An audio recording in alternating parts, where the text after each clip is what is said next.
Good morning, and thank you for joining Resilient You with Alicia Pozsony. We have guests on our show that talk about topics of resiliency.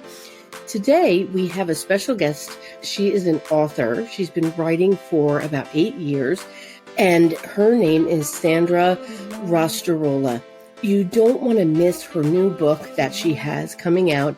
It fills such a gap that's needed in the world today. Listeners, I want to caution you, though.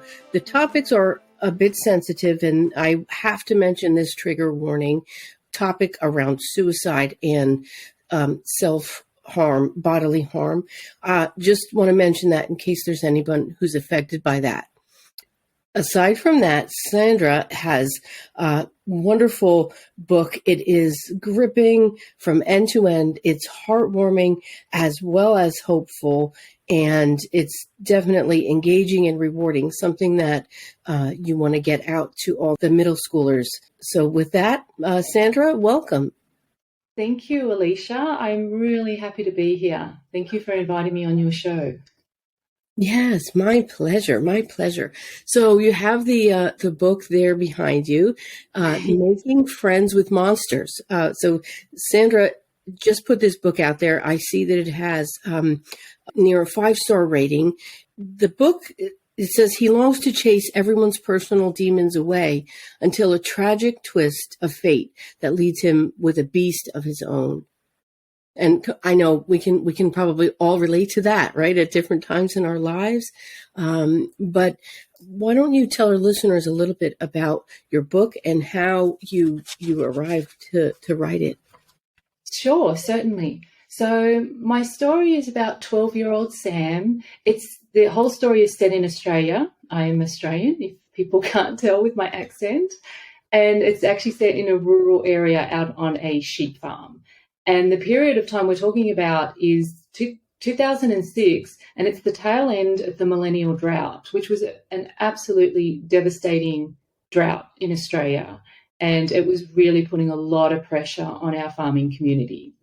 So we're jumping straight into this period of time, and we have 12-year-old Sam, who's just devilishly worried about his 17-year-old older brother. They used to be the best of friends, but in the past few months, Ben, the older brother, has done a complete 180 on Sam and the family. He's moody, he's angry, he's withdrawn, and Sam's really worried, but he seems to be the only one. If he mentions anything to his mum or his parents, they're like, oh, it's just a phase. He's just being a teenager.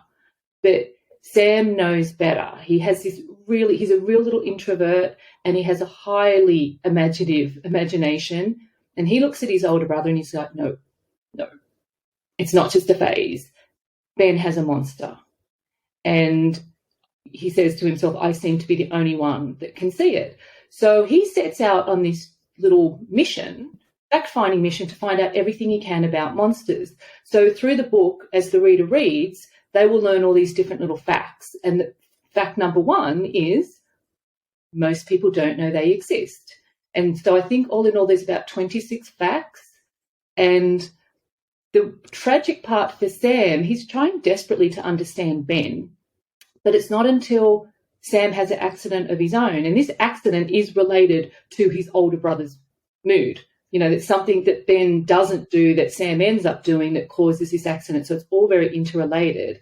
And it's only after Sam has his accident does he discover his own monster. And that's when he can really understand his older brother. And because he would always say, but why doesn't Ben want to change? And then Sam realizes as his monster starts to come forward, you know, it's kind of not like they're very addictive. And he's relating it to his emotions, and he realizes it's kind of easy to be angry. You know, it's easier to just push everyone away. It's easy to just, not show your fear. If you're upset, he doesn't want to cry. And so instead of crying, he switches straight to anger. And so the reader goes through all these emotions with Sam and this whole learning curve. But the big part is that Sam understands is that if he can't figure out a way to deal with this monster, there's a chance it's going to turn around and swallow him whole. And that is my metaphor for the concept of death by suicide. I don't use the word suicide in the book. I keep it very simple and easy for a younger audience to relate to. And so it's called Making Friends with Monsters. I'm sure it's not a spoiler alert to learn that Sam does make friends with his monster, which is why a lot of the reviews I'm getting, people will say, oh, I read the author statement, because I have an author statement inside the book, because I know that's very important. And they would enter the book with a bit of trepidation, wondering, oh my gosh, this might be really dark. And they're quite pleasantly surprised. Sure, the topics are heavy and they're aware of that, but they're pleasantly surprised that there is some humor in there. There's a big mystery component to it, and that we end with a whole bunch of hope at the end. So that's definitely what I want my readers to be aware with this story. And then the second part, I believe, was how this book came about, correct, Alicia? The story of how I even got to this book? Yes, but before we go there, so you just said a whole lot, and I just want to touch on it in relation to resiliency. And, anybody who's a parent out there listening, it's, parenting is a challenge in and of itself, but let alone dealing in the world we are today, where unfortunately this mental illness and, different things where people are not connected with their emotions and feelings pop up. And how do you talk to your kids about it? How do you get them to open up and be aware of their own feelings and then to deal with them? So this is all about being resilient. And one of the things that I read in your book is that the character he learns he's hiding behind his anger. And that is just amazing to me. That's beautiful and wonderful and so necessary. And the other thing that I read was that it's a look at coping with grief, stress, and dysfunction. So if listeners are out there and they're, sitting with anything that might impact them, right? Is this a book that they could help to bridge that gap and start those conversations with their children? Absolutely. That's the entire hope. I've definitely got two groups of readers, and some readers, it's great. I had one send me a note saying, they read the author statement, they tried to read the book, but for them, they still weren't ready because they had a death in their life very recently. But they're like, no, they're hopeful that the day will come that they can read the book. So we definitely have that group, and that's great. That's why I write the author statement, because some people just aren't quite ready. But I've had other people say, oh my gosh, this is just going to be so great to open up a conversation. A lot of teachers are writing that they will absolutely recommend this book to their students in order to start a dialogue. And I think what one parent said to me, she just was so excited about this book, and she even said that it was so simplistic with the concept of monsters. She was able to go to her 7-year-old and talk to him about that, and he loved it. He loved the idea of being able to talk about, I'm not angry, but my monster is. It's almost like it takes a little bit of the pressure off the kids, because, we're all told, boys don't cry, or it's not good to be angry. But I think if you can go a little arm's length away from that and say, well, it's kind of not me, it's my monster, I think it frees up kids to be able to talk about their emotions. That's my favorite. Yes, you're right. You're absolutely right. And you may or may not know that I also am an author. I have a series of self-help workbooks. And the latest one I've done with my daughter, it's for kids ages 5 to 7. And we use that in here as well. My daughter, who was 8 at the time, and she was, helping younger kids like kindergartners, right? Ages 5, first graders, ages 6. And one of the things that she said is that they were very receptive to things like monsters. And so in this book, we use those same concepts in, small doses, of course, a little imagery there, but it's something that does get them to understand the feelings and the emotions. And so it does definitely help for parents and caregivers to work with kids at any age, right? And let's not forget the prime age group, I think, that you're targeting, if I'm right, is that middle schoolers, right? So that teenage. Yes, era. I call it upper MG. So we're talking probably, the themes are pretty pretty heavy, so 12 plus, but that gets in that upper MG, lower YA, like upper middle grade, lower young adult. Yes, that's definitely, I wanted to kind of get to them before they hit that 17, 18 sort of, I can get a little bit more specific. Look, one of the books or series that I watched was 13 Reasons Why, and that was that older age group. That was Ben's age group, right? Like in my story, Ben's the 17-year-old. That's the age group in there. I wanted to get to that age group a little bit younger so they didn't become the 13 Reasons Why teenagers, that if something happened to them, if they had trauma, instead of bottling it up, they felt comfortable being able to talk about it. And that seemed to be the big themes in that series or that book, but that was turned into a series, that things happened to these teens, but they just bottled it up and didn't want to talk about it. And it led to very tragic consequences because of that. Wonderful. That's so needed. I started out with that at the beginning of the show, but it's such a needed thing today. In our area, we have the schools where they'll put things out, support systems where it's reliant on the families or the parents to get involved to help the children at that age. But we've seen low participation in that, probably because parents themselves don't want to deal with it or are waiting for their children to come to them with the problem when they don't know how to talk about it. So yeah. I love this story. So Sandra, this is, it's fantasy, young adult, and also I've seen romance too. Is there any kind of? There's definitely, I mean, the fantasy aspect of it is definitely just Sam's wild imagination. I have people ask me, is Sam actually seeing the monsters? I'm like, no, he doesn't have schizophrenia. It's just his wild little imagination and his easy way to cope. And yes, there is definitely a little romance angle with, again, he's the shy kid who's basically loved this girl since kindergarten, right? Since kindergarten, they had this little interaction, but he has not been able to talk to her at all. Ironically, though, she has a tragedy happen in her life around the same time Sam does, and they get bonded at school. And so at least they get to start to talk. And Sam's big confusion is, does Becky like me, or is it just that we've got these shared tragedies that we're being brought together? So he has this angst as well. And so they've got this little push-pull thing going on because he's too shy to kind of talk about his emotions. So we talk about emotions on two levels. We've got his emotions with his family, but also his emotions with someone that he really likes, and not being able to tell her because he's too scared. He's very scared of rejection. But then he realizes, that's just my monster. That's my monster making me scared. And he's like, if I ever want to live life, if I ever want to have a relationship, I have to put myself out there.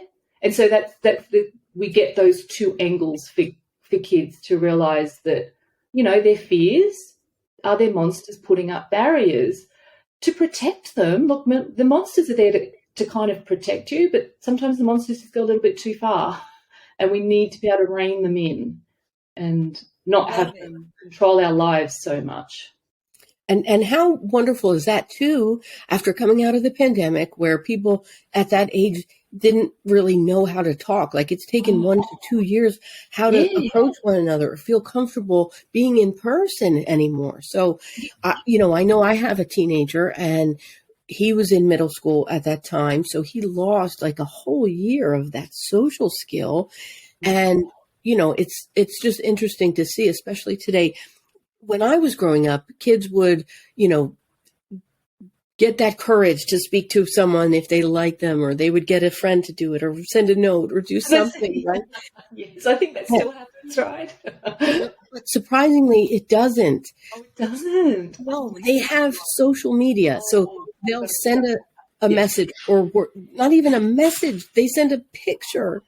So it can be interpreted different ways. And if they use Snapchat, which is the one that goes away after 24 hours, whatever it is, I don't know, but it goes away. So there's not even any traceability back to kind of, prove or deny the thing.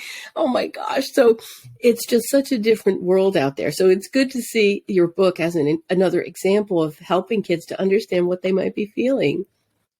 Yeah, like I said, that is absolutely the hope for that. Yeah. So okay. So Sandra, so there's a lot of things I want to talk about with you. I want to talk about your, how you got here. So tell us a little bit about the making of this book. What made you arrive at this topic? Sure. For myself, my dad died by suicide when I was 13. Then tragically, I've also had two brothers die by suicide. One when he was 24 and I was 22. And then the other one, my second oldest brother, that was about 10 years ago, 2013, that happened. So one could argue that one of the big reasons, can't say that word, statistics show that if you have one death by suicide in your family, the chances of a second death is doubled. And we've definitely been proof of that. And I can only imagine that part of it is the silence that ends up happening, the stigma, and then whatever kind of underlying dysfunction was kind of there for the first person to go down that path, clearly that dysfunction is probably still there in the family that continues to bleed on. So we had a lot of dysfunction in my family growing up. So I was back in Australia in 2017. I'd finished my first novel, Cecilia, The Last Correlateer. That's the complete fantasy series. It's just not a social commentary in regards to like how deep I do with Making Friends with Monsters. And I was having a book launch, and one of my school friends told me that 2 years prior, her ex had died by suicide, leaving her with 3 children. And she's like, Sandra, I could cope with all of it. Like, it was all horrible. The whole thing was just terrible. But the part that breaks me every single time is when my daughter looks at me and says, Mummy, why did Daddy do it? She said that I had no words. And that's that kind of, well, no one ever really knows why someone does it, but it's that kind of break in the discussion of not even knowing what to say next, and that sort of that gradual continuation of silence, And I just went, oh my gosh, my friend was my mum. My mum was left with 5 kids, from the age of 13 to 18. Mum had 5 kids to look after. And I just did not want my friend to go through what my family went through with the ratio of double the chance of a second suicide in the family. I wanted to make sure that any kind of dialogue that should happen does happen, however minimal. So on the flight home from Sydney to Los Angeles, I just could not stop thinking about this story. And I wasn't supposed to write this book. I was supposed to go off and write book 2 and book 3 of the Cecilia series. But I actually sat down and wrote this book because it just came to me. Then I put it on the back burner because I just didn't want it was already long enough for my series. You do have to be cognizant that if you've got a series, you don't want to leave your readers hanging too long. So during the pandemic, I actually was very productive and pushed out book 2 and book 3 of the Cecilia series, wrapped that up, and then focused on getting this book out this year. And so hopefully, does that answer your question about why I wrote the story? I felt compelled that I had to write this story. Yeah. And, and I'm so sorry to hear about that tragedy, multiple tragedies in your family.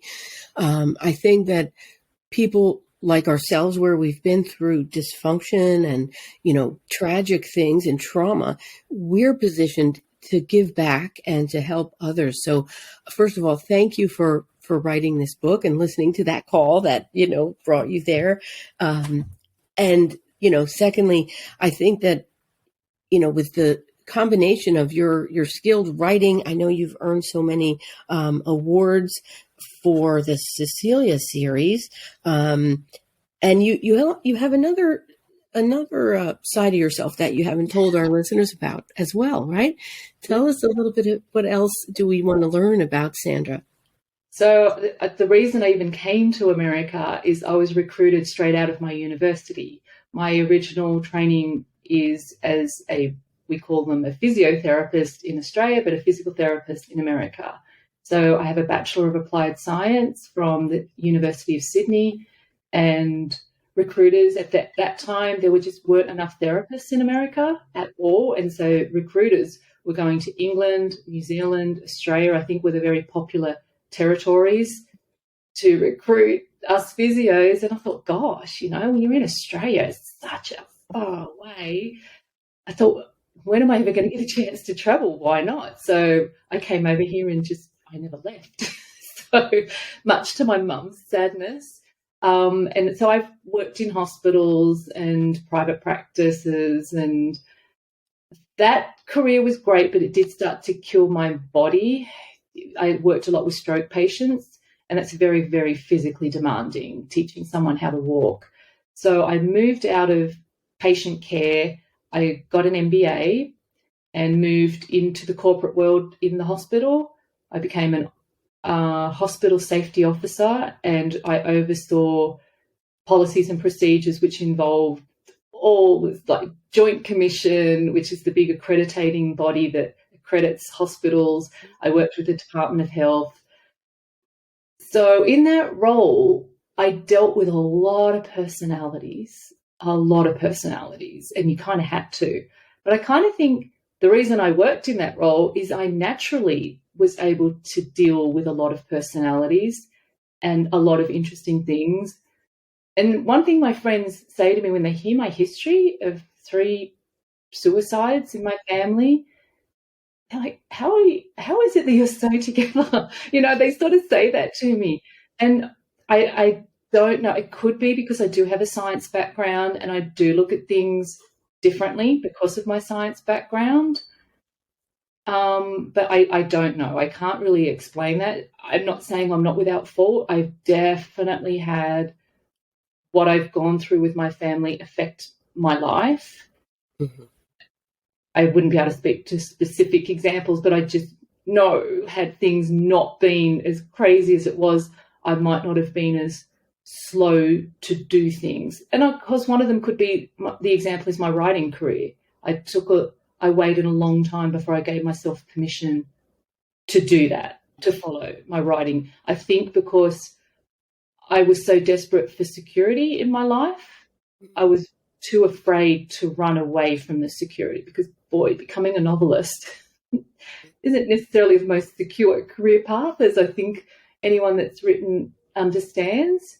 But I definitely was very, very fearful to go down that path for the longest. Wow, Sandra, thank you for opening up. And you've said a lot there. A few little points I want to hold you back. Sure. So you said about science background. One of the things that I can really help people to understand about being resilient is actually something that you do in science. In science, you learn to achieve goals every day, and you have to observe. You have to do those things that make you chip away and get to that end result or conclusion or observation. So that's the same kind of things that we do when we are being resilient. We have to practice. And so hopefully this is making sense to you, having been through things. Yeah. So that's interesting. So, and I know myself, right? Because I had dysfunction as well. And people ask me the same thing. How did you turn out so well? And I think part of it, for me, mine started at a young age. So it was that constant, having to be more adult, be more responsible, and maybe, and I had abandonment in my life. So not the death, but it was still sudden. And, you get a parental figure ripped out of your life. It's similar in nature. So it's interesting, right? It gives us a different lens, I think, to look at things and then to come forward And that fear that you mentioned, that's powerful. That fear can morph into many things, right? It can morph into health issues. It can morph into, bad practice that we want to do to hide ourselves away and detach ourselves from that feeling. But then in cases like you and I, it kind of propels us to do more or do things differently right? Do you agree? Oh, absolutely. I mean, getting back to, I guess maybe there is a slight correlation with my Cecilia series. In that book, we've got the chosen one who does not want to be the chosen one. Boy, does that sound familiar? So Cecilia, she does not want to be the leader, but she kind of has to be. And this assassin who ends up being her trainer basically tells her she's got to channel all her fear and all her anger into a strength. And it's so true.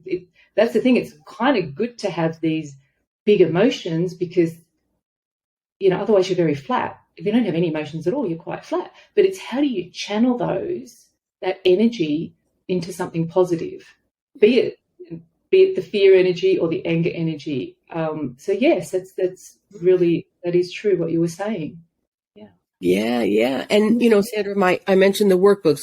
So the other book that I have out is an emotional strength book where it'll help adults to kind of understand what they're feeling and it's like a 30-day workbook where it's easy, it's journaling, but it kind of walks them through whatever it is they're dealing with. It's the same exact process that I've used all my life, unbeknownst to me. That's how I dealt with it and got through it. So I didn't do anything like bury my emotions and let it, eat me up inside. I didn't turn to alcohol or drugs. I didn't turn to some obsessive behavior that a lot of people unfortunately do. But yeah, it's so interesting. So I love what you said about turning the fear or anger into strength. And for your audience, right? So that's also young adult, right? You've earned awards even for this, right? I've read that you were best MGYA. You also won first place in several young adult fiction contests. You've won literary classic awards for Best Young Adult Adventure and Best Young Adult Fantasy. And then you also had the screen. Did you also write screenplays? Yes. So that was my earlier career. So tagging on to when you had asked me, tell me a little bit about yourself. So I came to America, was still working as a physical therapist, but I always had stars in my eyes. I sort of had this creative side to me that I didn't really delve into. I think coming to America definitely gave me the permission to explore that side. In Australia, at least at the time when I grew up, it definitely felt like you were put in your little role. You grow up, and if you're a builder, you stay a builder. If you're a doctor, you stay a doctor. And you don't really pursue a creative dream. We didn't really have a big film and television world in Australia. I didn't know anyone that worked in film and television. It was something, the entertainment and the arts was definitely something that was like in outer space. And I think to add to that is talk about, family changing your dreams and everything. My mum was a ballerina and she hated it. She hated being on stage, whereas my sister and I were really desperate. We sort of had this creative side to us. So we had the double thing. Not only did Australia not really kind of, make you feel like you could follow your dreams at that time, also with my mum. She just wanted nothing to do with it because it gave her so much fear and anxiety being on stage. She thought she was doing us a favor by not putting us through that trauma. Yes. And she'd always say, oh, gosh, you should have been Nanny. You should have been Nanny's daughter, meaning our grandmother. It should have been our grandmother's daughter. So we sort of had that. And coming to America, especially Los Angeles, just stripped all that away. Everyone was so encouraging. It was like, yeah, you want to write a screenplay? Go off and write a screenplay. You want to record a CD? Go off and record a CD. And I didn't feel like anyone was telling me, oh, you shouldn't be doing that. you're a health professional. You shouldn't be doing that. And so I think definitely coming to America opened up my creativity. And that's when I thought, you know what, I'm going to sing. And I found my husband, who was studying film score down at UCLA. We recorded. I put a band together. We played out in LA. But I'm not a natural singer. It was really the lyrics. It was the writing. So from there, I segued into screenplays. And then from there, I segued into writing novels. So both Making Friends with Monsters has the screenplay version written, and Cecilia, the Last Correlateer, has the screenplay version written, just in case that producer comes along. It's ready to hand out. Wonderful. Well, that's, that just warms my heart. It's, I grew up as an introvert, and my mom wanted me to do piano. She wanted me to do different things. And I fought it. I fought it because of that anxiety and that you mentioned. Mm-hmm. So now, fast forward, and I'll just speak to my own personal experiences for a minute here. Both of my children, they have a talent. My husband is a musician, and they got this talent from him, I suppose. But they can sing, they can act. They're amazing. And I'm their mother, so I'm going to say that. But both kids who tried out for their play, for both of them tried out, without any training, and they both got cast for lead roles in their plays. So my daughter, who's not, she's 10, she just had a birthday, but she got a lead in the Lion King play. So we're looking forward to that next month. And my son, who just met the cast director the other day, said, well, we need an older Simba, and I think you're our guy. And my son, he doesn't want to do it. So anyhow, so yes, I can relate to the story that you've told. And I love it too, that you mentioned about, LA, and how to hear how that, all that was what you came here with was stripped away, and you were supported in that creative endeavor. So keep writing, keep singing, keep doing that. We'll see what happens. Hopefully this Making Friends with Monsters will take off, because there's so many outlets out there now for film and TV, and we'll see how that goes for you. I'm hopeful. I feel good about it. Thank you. Yeah. So Sandra, so you have your CD. Time, THYME. Is that available for purchase as well? No, not anymore. Gosh, that was put out back in, I don't even think mp3.com was out, like all these different, and I haven't put it out like on Apple Music or anything like that. It was out on the old services and actually out on physical CD, but I have not put that out. No, okay. I'm not sure. Right. I'm going to. I'm not sure. Okay, so no worries. So if their producers are listening, and we do have quite a few who, listen to Power 98.5, we have her screenplay, which she won American Screenwriters Association screenwriting competition. At least she got top 200 and top 15% of the Nickel Fellowship. So she also has experience writing and directing a short animation, The Adventures of Gilbert Goofball. That got awarded Best Animation for the Action on Film Festival. Wait a minute, you're laughing. Because it's such a cute little crazy film, and my husband always laughs about it whenever I bring it up. It's just a cute little crazy film. That's all I can say. And I'll probably never go down that path again to direct. It was just one of those spur of the moment things. But segueing back in, gosh, this is so crazy. So that was 2013 that I did that. I was coming home from the Action on Film Festival. I was on a high. I had just got the second place for this crazy little animation that I did, which is on YouTube if anyone wants to go watch it. Oh, great. The Adventures of Gilbert the Goofball. is it's a little 5-minute puppet animation about a golf ball who leaves the basket when he shouldn't leave the golf basket and bad things happen to him.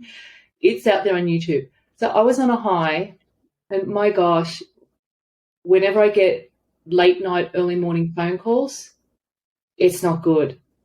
And that was that early morning of that event, I got the phone call from my oldest brother about my second oldest brother, Paul, right at that same time. So that will always stay very locked in my memory of that huge high that I had, followed by this extreme low.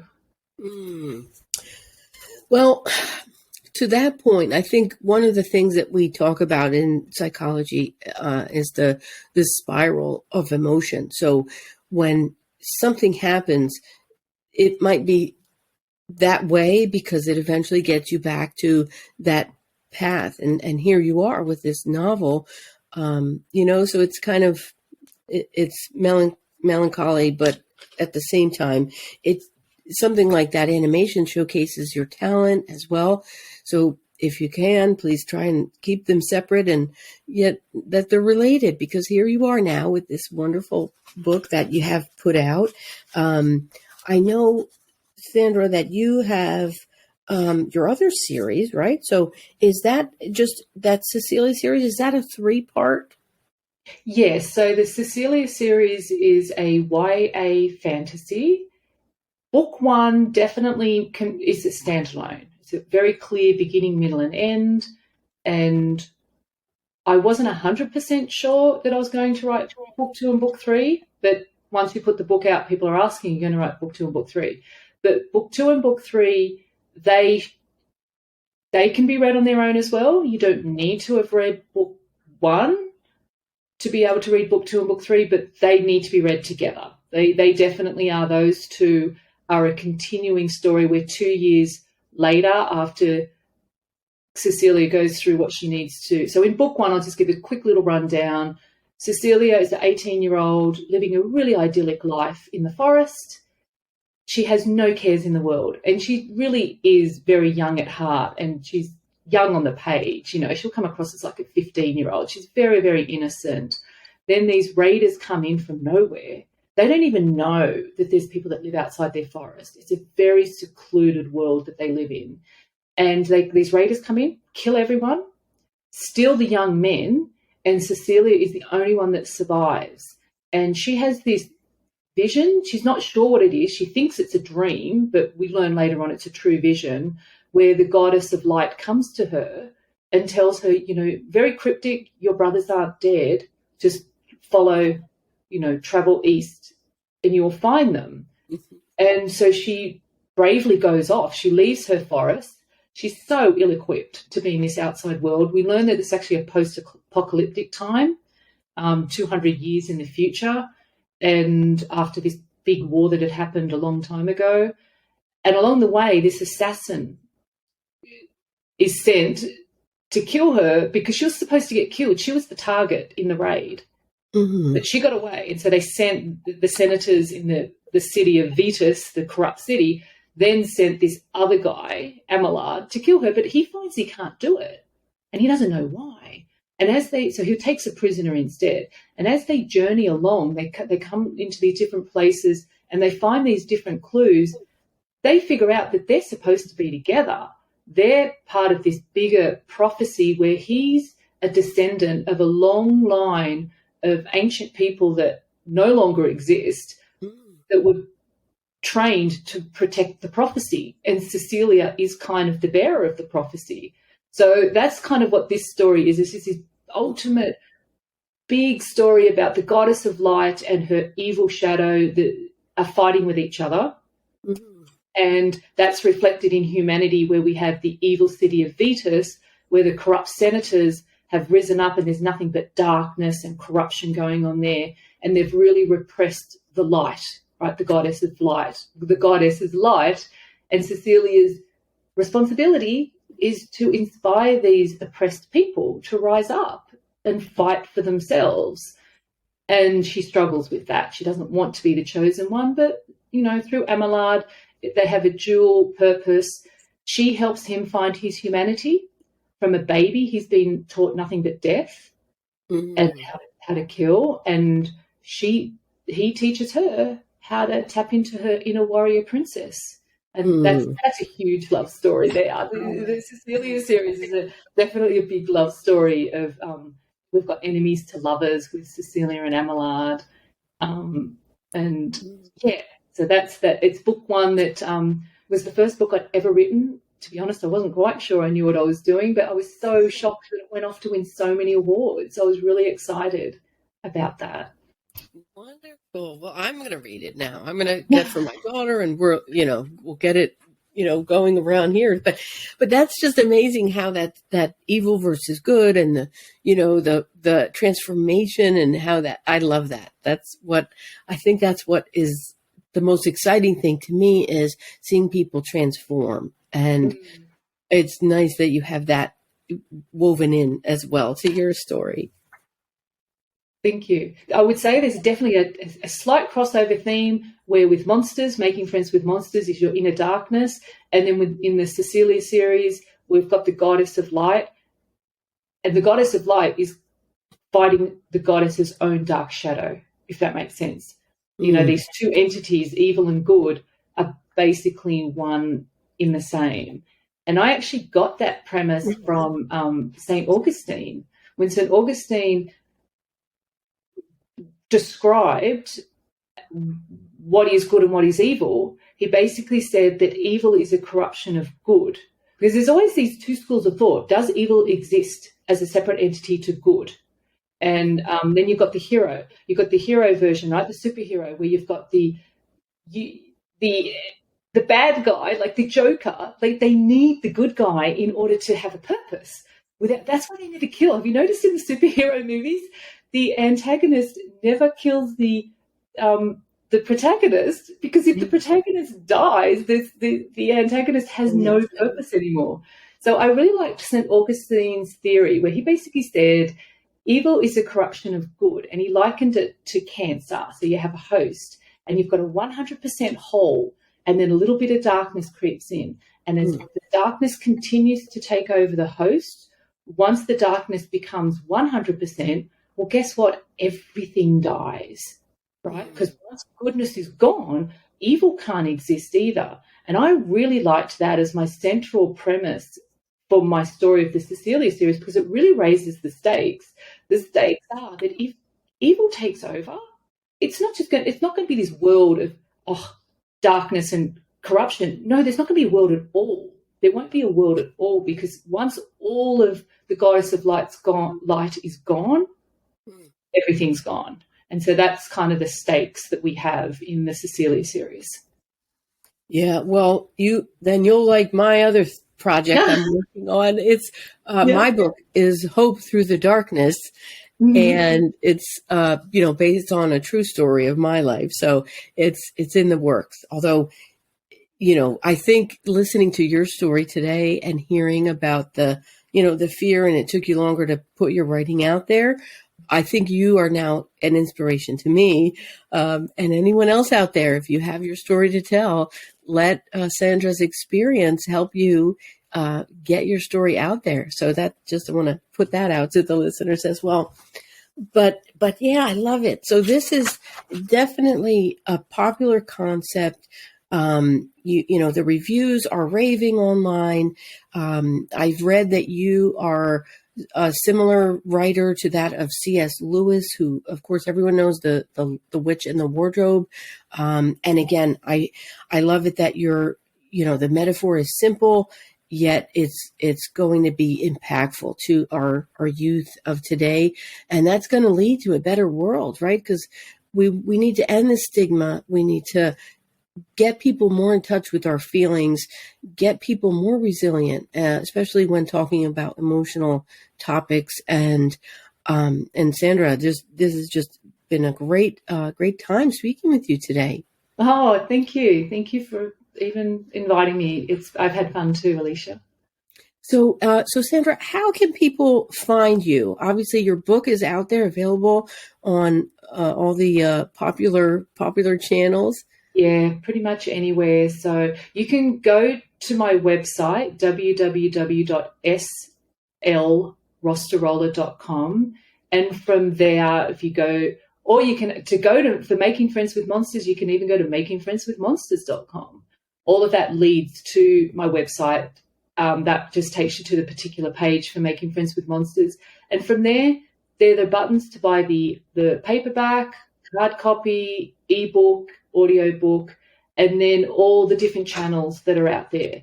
You know, you can support your local indie bookstore, or if you want to go to Amazon, you can. But for people that aren't interested in Amazon, there's Barnes & Noble. So there's a bunch of different outlets for you to choose from.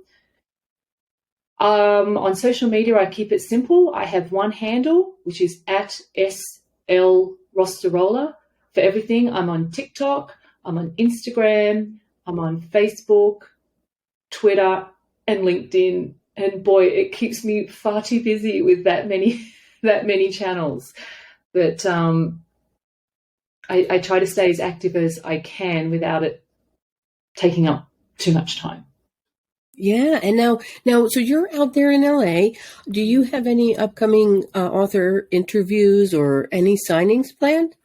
I actually just had one on Saturday. I had my official book launch in Culver City, which was great. So nerve-wracking. It's always a nerve-wracking experience, but that was wonderful. Had a really good turnout. Then I'm looking at my calendar over there. We are heading up to Berkeley in May to the Bay Area Book Fair. I'll be attending that and doing book signings. I'll have all 4 books up there. Then later on in May, a week after that, I've been invited out to Minneapolis, Minnesota by a group called the ACRC, which they basically look after, they're an overarching group that make sure that children and parents have a safe home to live in. Basically, the Association of Children and Residential Services. It's such a long title, I can never quite remember. But they came across my book. I did a lot of outreach and they loved it. And they said, we're having our annual conference. Would you be willing to come out and do a reading from it? And I was like, absolutely. So I was blown away that this organization that will also have a whole bunch of other NGOs coming to this particular conference, where everyone's going to be learning about mental health for children and just a whole bunch of really amazing topics that they'll have at this conference, that they invited me and my little fiction book, because a lot of the speakers that they have out there are all in the non-fiction world. You know, they're all PhDs and psychologists, similar to you, Alicia. And so I was quite blown away that they also wanted me out there.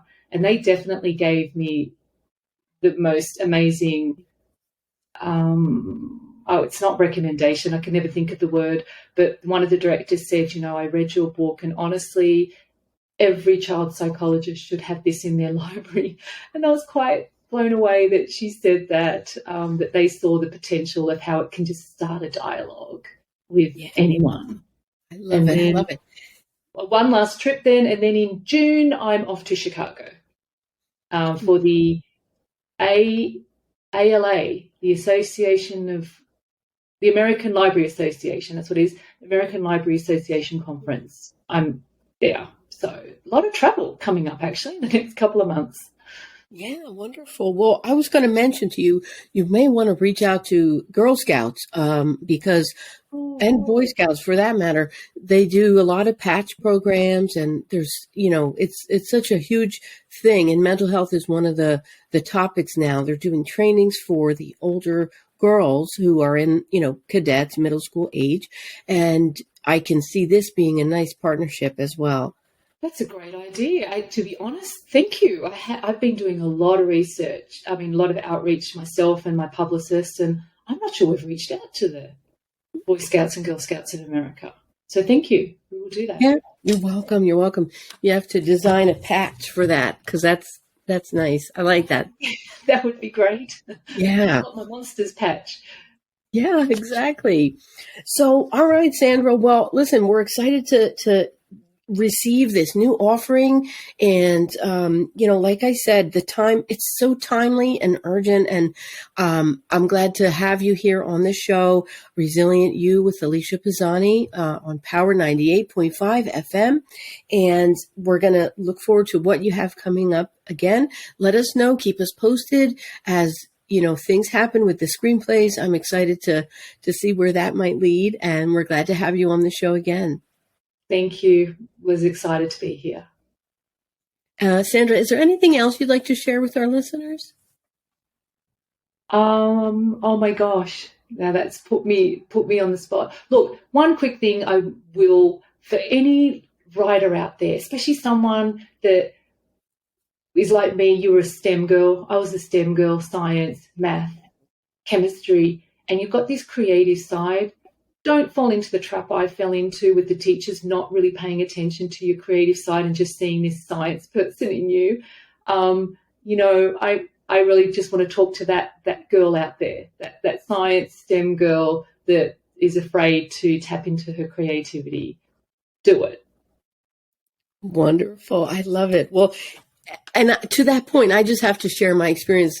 I have a Girl Scout troop that I run, and girls are amazing. First of all, I just have to share, they're so talented, and to see the girls who might be better in math or science or writing try something creative. And what we do in our troop is we do a lot of skits. We put a lot of skits on, and we give them a chance to explore their creativity. We do art projects. We do a lot of different things. And it's interesting. I'm wondering, Sandra, if you might be willing to be, a guest at our, for writing or something. That might be a wonderful project. Yeah.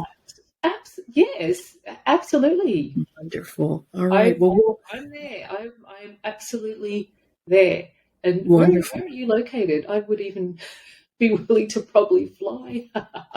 Any excuse. My husband loves my writing career. I will tell you, when I was winning all these awards, my husband's a composer, he loved it. It was an excuse to travel America and go places we would never normally go. And so I'm open to anything, Alicia. You just let me know.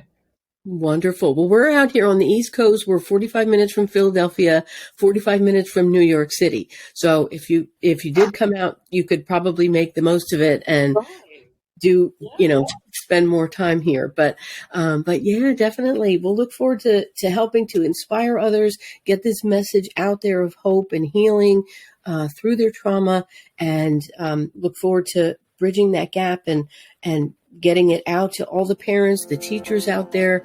We're looking forward to making that step to heal. That's the big message, I think, right? Healing through the trauma. Definitely. That's the message. Wonderful. Making Friends with Monsters, Sandra Rostirolla, and it's out now.